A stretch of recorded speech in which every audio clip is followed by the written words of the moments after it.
Hey y'all, welcome back to Trinity DIY 29, back with another video. In this video, guys, if you're wondering why this is on the table, like, yes, I filmed 2 videos today on the same day. But I want to go over some information that I found with you guys. This video shouldn't be that long, and I just go over a few things with you guys that I found was very helpful. And actually, Amazon is charging for this online, and I feel like why spend $7 or $10 to buy these books when you can just get them off of Amazon? And I know that it's not that time yet. We haven't harvested anything, but you should start as soon as you put your plants in the ground. You need to start thinking about what you're going to do when they actually grow. Do not be like I was last year. I was completely overwhelmed with tomatoes. All of my tomatoes would start at the same time, so they all came ripe at the same time. I literally had so many tomatoes outside, and then I had to figure out, okay, how am I going to preserve these? What am I going to do with these? Like, it was just like, it was a lot. It was a lot to deal with. So I ended up losing a lot of my harvest to mold or to them being overripe or getting mushy or insects. So you want to have a plan for your garden before you start, like, before they even get mature and start growing actual fruit. So, let me now get you guys a little example. I'm going to show you guys what I used. Hold on one sec.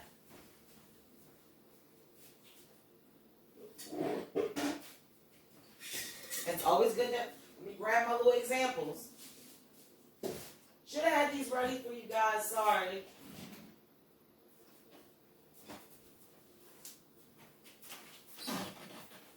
Okay, so my examples. So we're going to talk about a little bit about preserving the harvest. You guys can check out my videos. I have a video that goes over 2 of the ways that I preserve my harvest. I have a pressure canner and I have a dehydrator. And I haven't water bath canned yet, but water bath canning is way more simpler than pressure canning. That's why I was like, okay, I already know how to water bath canning. It's pretty self-explanatory. But I haven't like water bathed anything from my garden yet. But I have done the actual process of water bathing, and water bath canning is way easier, but we'll get into that later on in the season. But check out those videos. I go over the dehydrator. I go over the ones that I brought, why I brought them. I go over the prices. I go over how you use them. I even have a tutorial that I show you guys from step. It's kind of a long video, but you guys know a lot of my videos are long. I apologize. I just want to go into depth. And I hate when I watch videos and people just assume that I don't need them to hold my hand. You get what I'm saying? Like, so in a lot of my videos, I try to basically hold your hand. Like, literally, you can play that in your kitchen and you will be able to follow every single step. I don't assume that you know anything. And that's the problem that I have with some people. Like, you can't try to teach somebody something and assume that they have any type of knowledge. So, just saying. So, that is basically what's going on with that. So, let's talk about preservation. There are the main 2 ways that I like to preserve my food. I like to dehydrate, and I also like to pressure can or water bath can. Yes, you can ferment. Yes, you can pickle. I haven't fermented anything. To me, fermentation is a little bit more science and stuff behind it. But I have not fermented anything. And when it comes to pickling stuff, I usually only make pickles. I've never tried to pickle like green beans or beets or anything like that, because for one, my green beans never grew. So I haven't had green beans in my yard. They haven't grown yet. So I've never had green beans to try to have to figure out what to do with them. And then my beets, they never grew big enough for me to really want to do anything. And when I do grow beets, I grow those because I want to juice them. I like to use beets as a sugar alternative when I make like freshly squeezed juices and stuff, which I probably will be making some freshly squeezed apple juice today, because I brought a big bag of apples and the apples look like they are starting to go, they're starting to get somewhat soft. So I just want her to get the juice out so they don't go bad. So So those, I'm just going to go over those. And what I like to use are the mason jars. These are the Ball brand. I try to buy only Ball brand. They do have different brands out there. Do not get me the line to name them for you because I've never brought them. I only buy Ball brands. I've heard that the other ones are pretty good, but if it's not broke, don't fix it. That's the type of mentality that I have when it comes to gardening. And what I love about the Ball brands is that a lot of times they have pretty little designs too. You like that? You probably can't really see it because there's nothing in here, but have really nice designs on them. I love that they have the lid has an area where you can write your date. That's what you don't want to hear. That little pot. That's how you know that it's not sealed.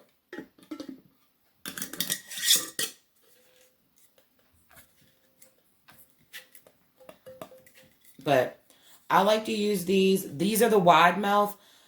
For me, wide mouth are the only jars that I've ever brought. I want to say I might have regular mouths because I did just recently buy some small little jelly type jars because I wanted to be able to can small amounts of things that I may just need that I don't want to break the seal for if I don't need the whole thing. So, this is what I like to use. As you guys know, you can reuse the rings. Don't reuse the lids. And we're just going to go over a little bit of things of preserving. I went over about my favorite like dehydration book.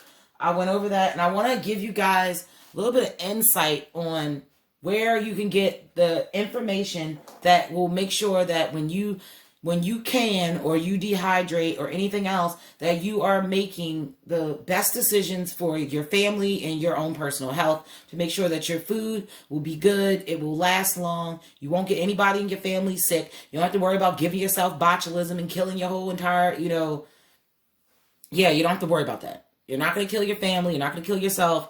We're going to go over where you can get this information from.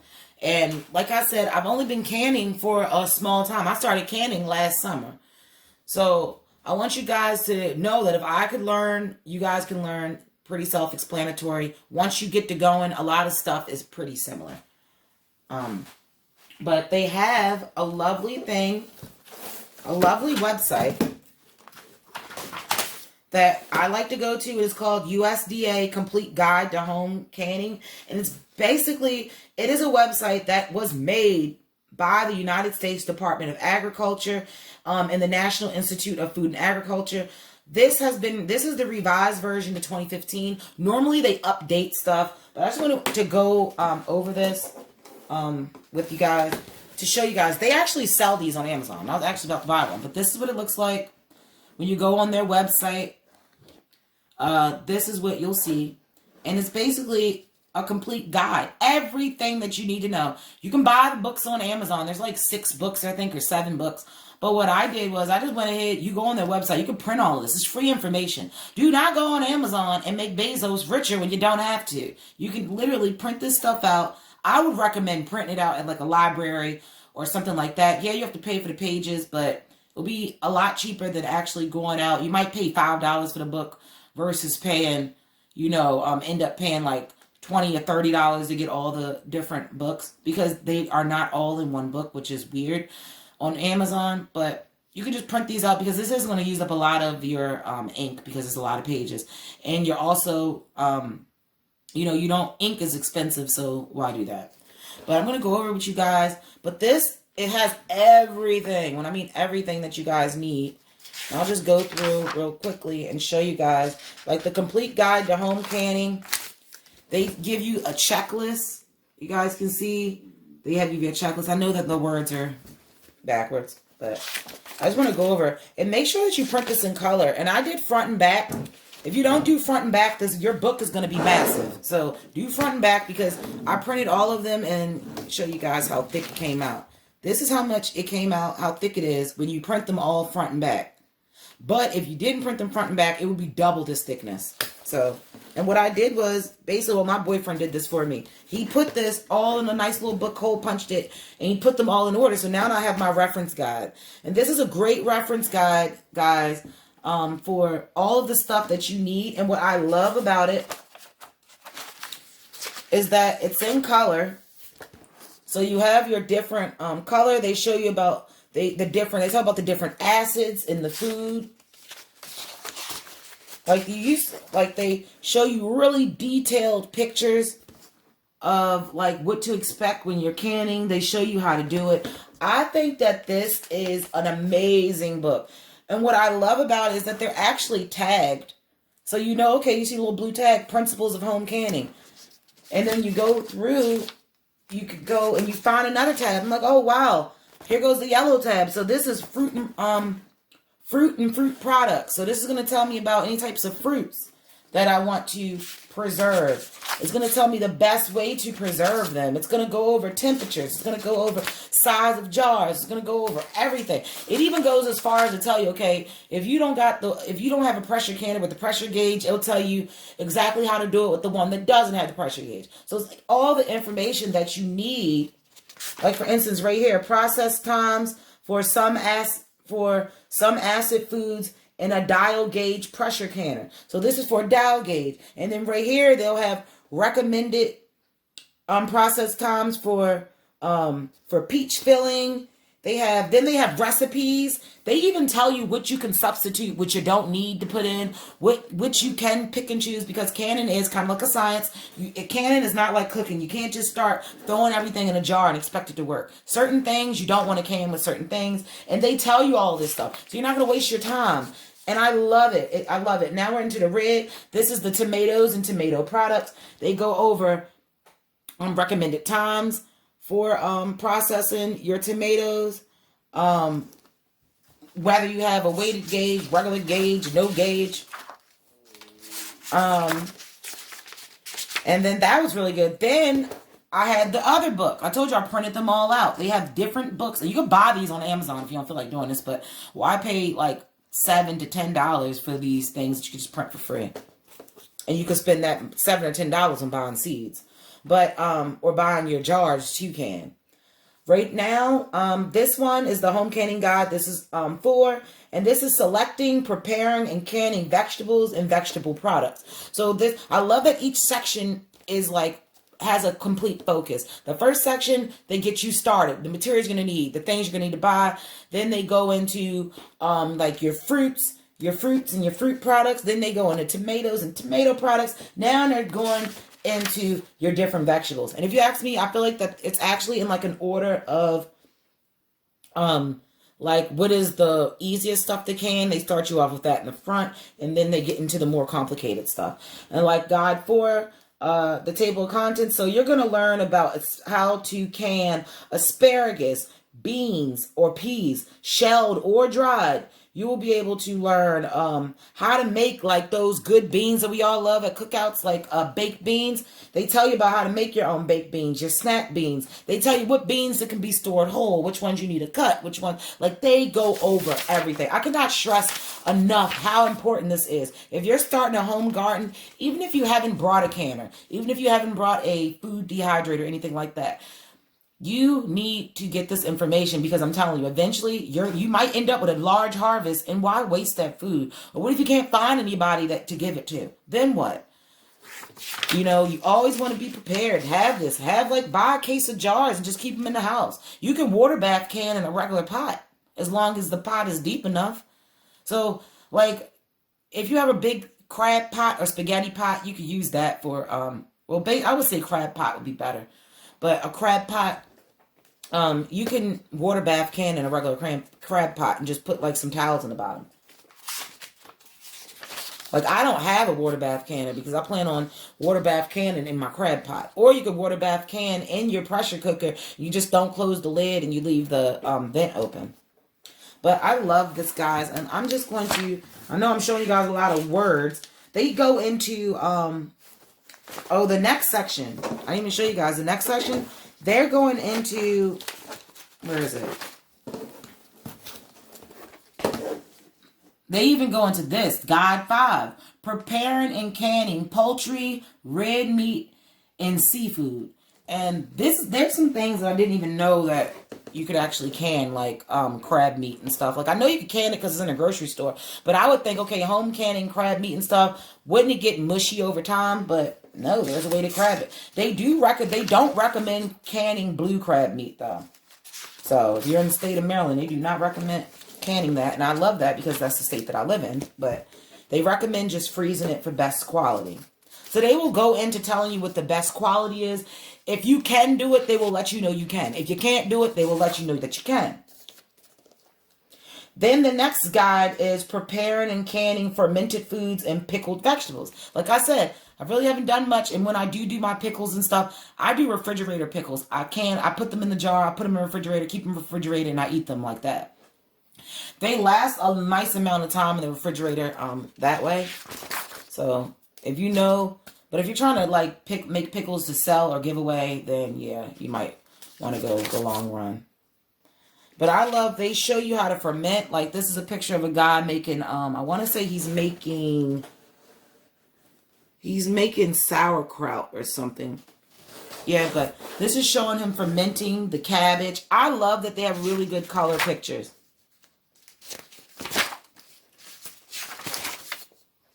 And this just goes over everything. And then they give you actual recipes. And the recipes let you know. Like for instance, let's see.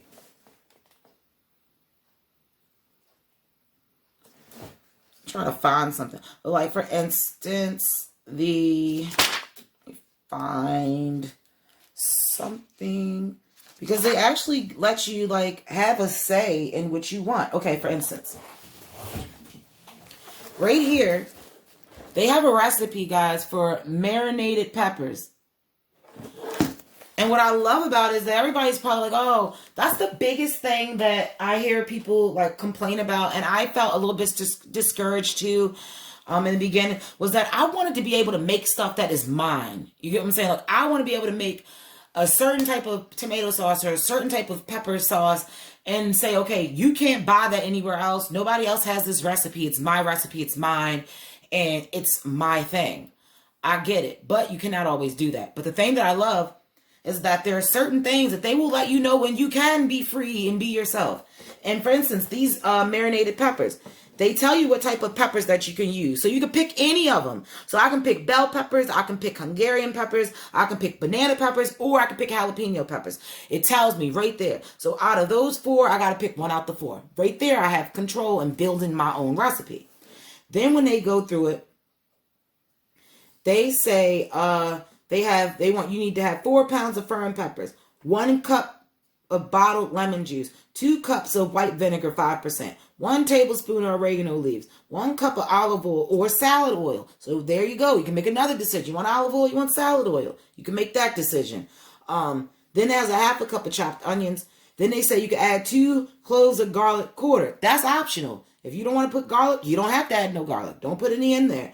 2 tablespoons of prepared horseradish. That's optional too. You don't want horseradish, leave it out. Don't put any horseradish. Don't put any garlic in it. Instead of olive oil, you can use salad oil. So you're still somewhat getting a little bit of freedom. And I love that they let you know that. And at the bottom for different like heats, say if you want it real spicy, it says for hot style, you can use 4 pounds of jalapeno peppers. For medium style, they say you can use 2 pounds of jalapenos and 2 pounds of sweet and mild peppers. Once again, whatever sweet pepper you got in your garden, go get it. You can use that. So they're showing you that you do have somewhat of you can be creative when you're doing this. For mild style, use 1 pound of jalapeno peppers and 3 pounds of sweet and mild peppers. So I love that they give you all different types of stuff. So don't think, oh, everybody is going to have the same recipe. No, you're not. You can be creative and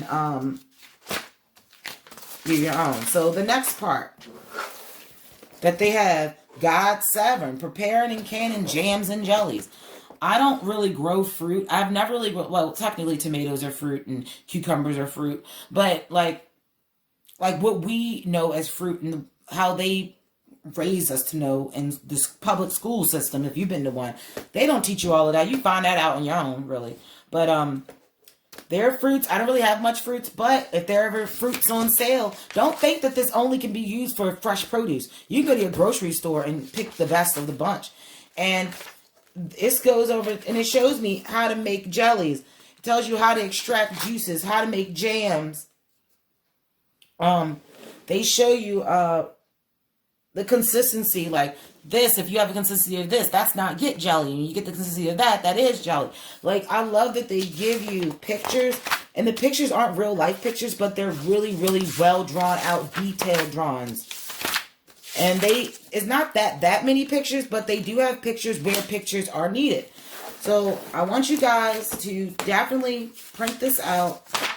There are so many things, like if you guys want me to, I'll just read a few of things that are in here that they go over. But they're going to go over preparing and canning poultry, like I said. So you'll learn how to do chicken, rabbit, ground meats, chopped meats, strips of meat, cubes of meat, chunks of meat, meat broth, meat stocks, clams, crab meat, fish. Then they have other parts in the book. They'll show you how to make apple pie fillings, blueberry pie fillings, mince meat fillings, green tomato pie fillings. I've never even heard of that. Peach pie fillings. They'll show you how to make fruity salsa if you want to make fruit salsas. Then they'll show you how to make regular salsas if you just want to do regular salsas. And what I love is that they don't have a pineapple salsa on here, but I love making pineapple salsa for when I make jerk chicken. And pineapple salsa tends to be very labor intensive. Making salsa is a process. And especially pineapple salsa is more labor intensive because you have to deal with that whole big giant pineapple and all of that stuff. So I would love to be able to figure out how to make my pineapple salsa so I can jar that and use that during the when I make my jerk chicken, so I don't have to spend like a whole day making pineapple salsa. But which I have not made in a while because it's that labor intensive. They show you about canning, or even things that I didn't even know that you could can. Like, where is it? Let me make sure if I tell you guys you can can it, make sure that it is in here. I want to say that it was, but I do not see it. They even show you how you can make chutneys, you can make sauces. They show you how, for instance, grapes. They show you how you can can grape juice, whole grapes themselves, dried grapes, how to make how to can raisins once you, like, there are this thing is in depth. Everything that you could ever want should be in here. And if it's not in here, obviously you can't can it. But oh yeah, that's what I was looking for. Mushrooms. I hate mushrooms that you buy in a grocery store in a can. I only like to use fresh mushrooms. So I would love to go to a grocery store when they're having mushrooms on sale and be able to preserve my mushrooms and hopefully get mushrooms. I've never had them jarred before, but hopefully it will give them a better taste than when you buy them in the jar in the grocery store. Worst come to worst, I will buy the ones in the jar, but to me, they always have a jar taste or metal taste. So yes. They teach you how to make ketchup, blender ketchup, Western ketchup, regular ketchup, cayenne pepper ketchup, like spaghetti sauce with meat, without meat, with that, like everything. Like, I'm so excited about those guys because it's in here, and then it's all for free. Like, all different types of pickles. Like, they have bread and butter pickles, quick fresh pack pickles. They have sweet gherkin pickles, 14-day pickles, quick sweet pickles. Then they have even a list of stuff for people with special diets. So say if you're diabetic and can't have that much sugar. They have a no sugar added pickle beets, no sugar added sweet pickle cucumber slices. They have reduced sodium sliced dill pickles, reduced sodium sliced sweet pickles. Everything that you could possibly think of is in this book, and I love it. And technically, if you don't want to print it out, you don't have to, but I feel like it's way more easier if you print it out, put it in a book. You don't have to worry about running to the computer, or say if there's ever a computer down, or your computer isn't working, or the end of the world happens and we're all living on our homesteads because we have to survive. You actually have this piece of information, which is really, really helpful to make sure that you are doing it right. And knowing that I have this book, it gives me a lot of confidence with canning, because I know that as long as I follow what's in this book, me and my family will be safe. There are a lot of people on YouTube that can butter, they'll can milk. I've seen the most. And a lot of people say you shouldn't can stuff like butter and milk, flour, stuff like that can have bugs or weevils or whatever else that's in it. Yeah. I'm going off of this and what they tell me that I can. So I don't go off of what anybody else is telling me. And I'm going to show you guys just a quick preview of some of the things that I have canned to show you what you can do. Right here, I have a blend of bell pepper. These are dried bell peppers, and inside there are a few dried tomatoes that was left over because I did have some dried tomatoes that I put in here. But I literally put them in here, dried them out. Listen to how hard they are. And no lie, guys, I already used some of these. And one thing that I've learned when you're using your dehydrated stuff, I do have my oxygen absorber in there. That's really good. But the smell of these bell peppers just dried, it's absolutely amazing. It smells so good. It smells like soup or something. It's really good. But I already used some of these, guys, but I want to show you. I literally put in 8, I think it was like 8 or 10 green peppers went into this one jar, and it still had space in it. So like when you dehydrate, you can pack a lot versus canning. Canning takes up more space. When you dehydrate, you can pack a lot. And I just want to show you guys what they look like. And these actually were cut in, I want to say, about 1 to 2 inch wide strips. But this is what you end up with. Look at that. That's what you look for when you dehydrate. But one thing I can tell you guys, I learned the hard way. When you want to use dehydrated stuff, figure out your meals that day, because these may take a while. I put these under hot water.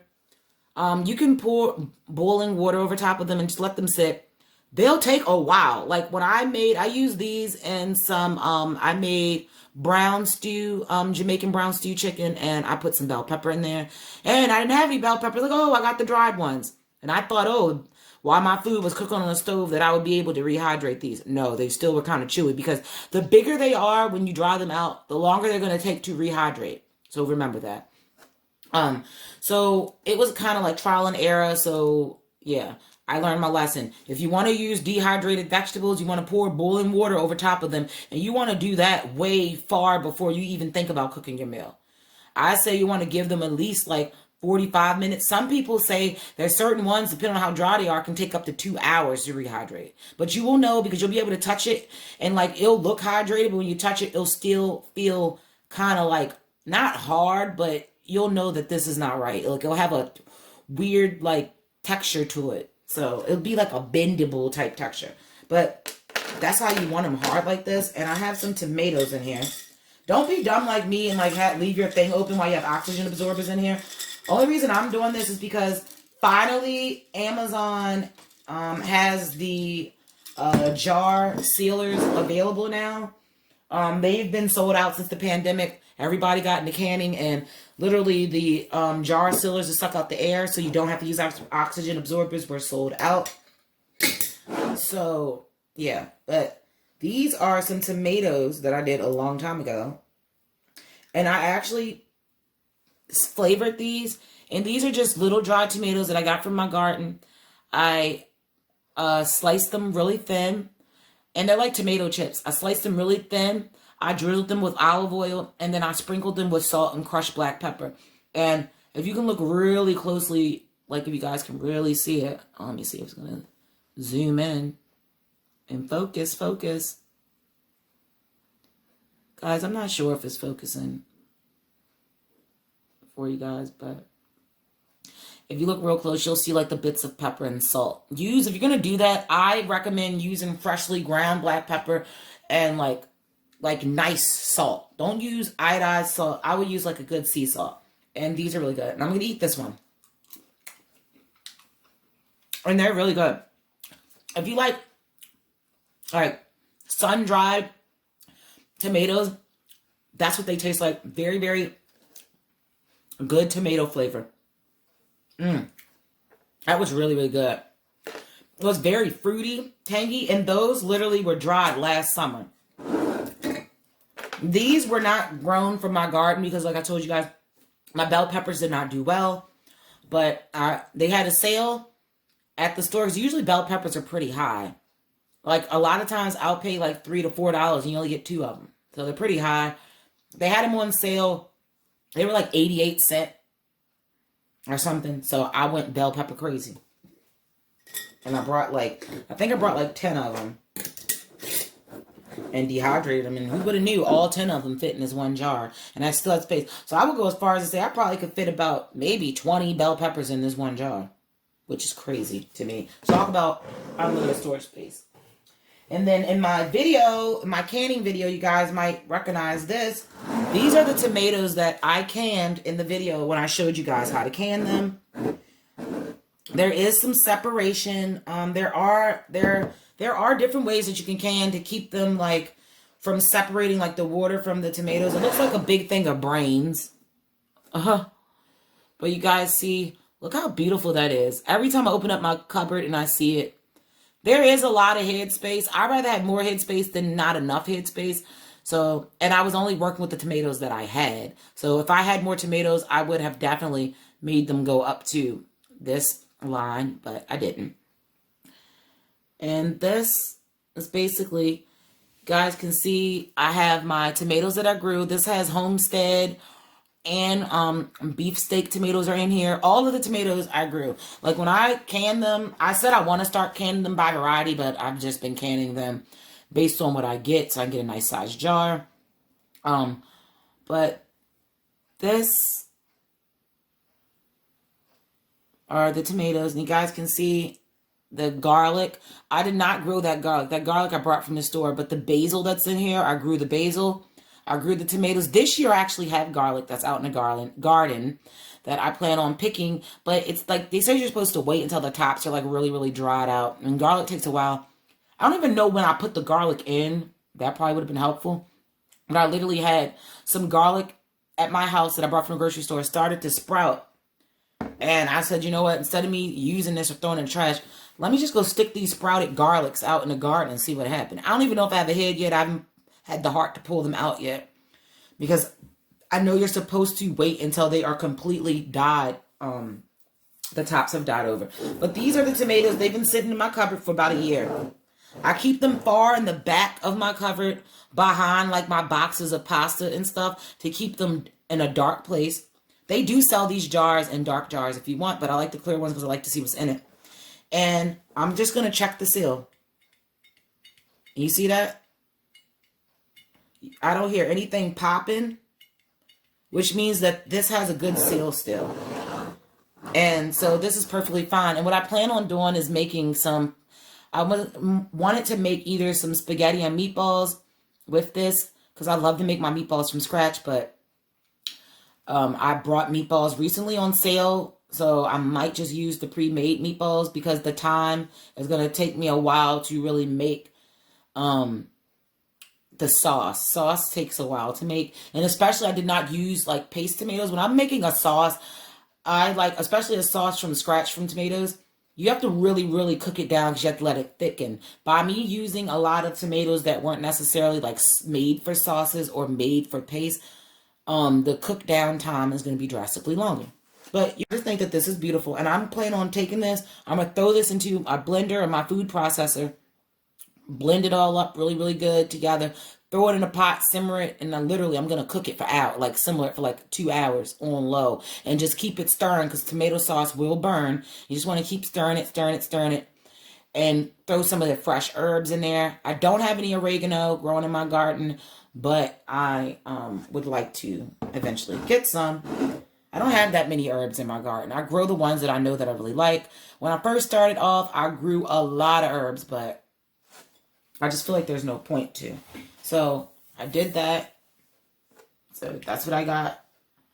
And this will make a nice amount of sauce. Now, if I wanted to, I could have blended all of this together and then jarred it like that, but I didn't. I just liked it whole because I think that it's really pretty. I wanted to be able to see what I had. So this just shows you guys that it's possible. This, I'm not sure if you guys look at the video how long ago this was, but this was last summer. And these were done more. So this is dehydrated. And these are the processed ones these were actually pressure canned. But I know a lot of people say that it's better. The tomatoes are better if you water bath them, but I did not. I had my pressure canner. I really wanted to use it. So that's what I did. But I plan on doing some water bath ones as well. So guys, make sure that you like you share, and you subscribe. And make sure you guys print out this great thing. You need this. This will really help you, and it will really, really build your confidence as a beginner gardener. So make sure you like, you share, you subscribe, and check out my website, creativejourney29.com. And yeah.